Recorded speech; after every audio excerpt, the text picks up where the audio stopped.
আবার এইবারে একটু ব্যতিক্রম হচ্ছে, জেলা প্রশাসনের পক্ষ থেকে যেহেতু আমাদের এডিসি রেভিনিউ মহোদয় বলবেন, অর্থাৎ এখন বক্তব্য রাখছেন আমাদের প্রবীণ নেতা জেলা পরিষদের সম্মানিত চেয়ারম্যান বীর মুক্তিযোদ্ধা অ্যাডভোকেট গোলাম মহিউদ্দিন মহোদয়।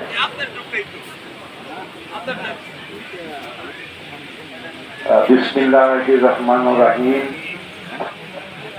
আজকে 1 মাস সিয়াম সাধনার পর আজকে আমরা এখানে ঈদুল ফিতরের পবিত্র জামাতে শরীক হয়েছি। এই ঐতিহ্যবাহী শহীদ রফিক স্টেডিয়ামে এখানে আপনারা লক্ষ্য করেছেন অনেক গুণীজন, সুধীজন, অনেক সুধীবৃন্দ মানিকগঞ্জের আমরা উপস্থিত হয়েছি।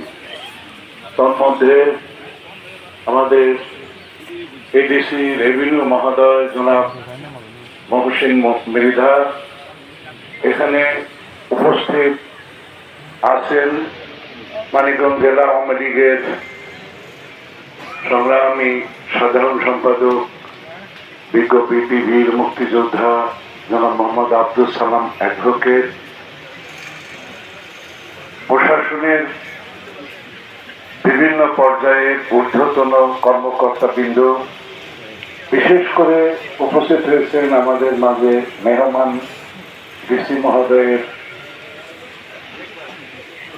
স্বামী সহ আমাদের ছোট্ট বড় ভাই, মানুষ করার কারিগর হিসেবে যিনি জীবন পরিচালনা করেছেন জনাব আব্দুল মোন্না খান, আমাদের মানিকগঞ্জ বারের বিশিষ্ট আইনজীবী অ্যাডভোকেট ফরিদ ভাই, আমাদের এহতেশাম হোসেন খান ঘন সহ মোয়াজ্জেম আলী খান চৌধুরী, সুযোগ্য সিভিল সার্জন, সমবেত মুসলদায়ী কামগণ, সকলকে ব্যক্তিগতভাবে আমার পক্ষ থেকে, জেলা পরিষদের পক্ষ থেকে, আমাদের ডিসি মহোদয় জনাব রেহানা আক্তারের পক্ষ থেকে, সর্বোপরি গণপ্রজাতন্ত্রী বাংলাদেশ সরকারের মাননীয় প্রধানমন্ত্রী জাতির পিতা বঙ্গবন্ধু কন্যা দেশরত্ন জননেত্রী শেখ হাসিনার পক্ষ থেকে সশ্রদ্ধ সালাম জানাই। আসসালামু আলাইকুম রহমতুল্লাহ।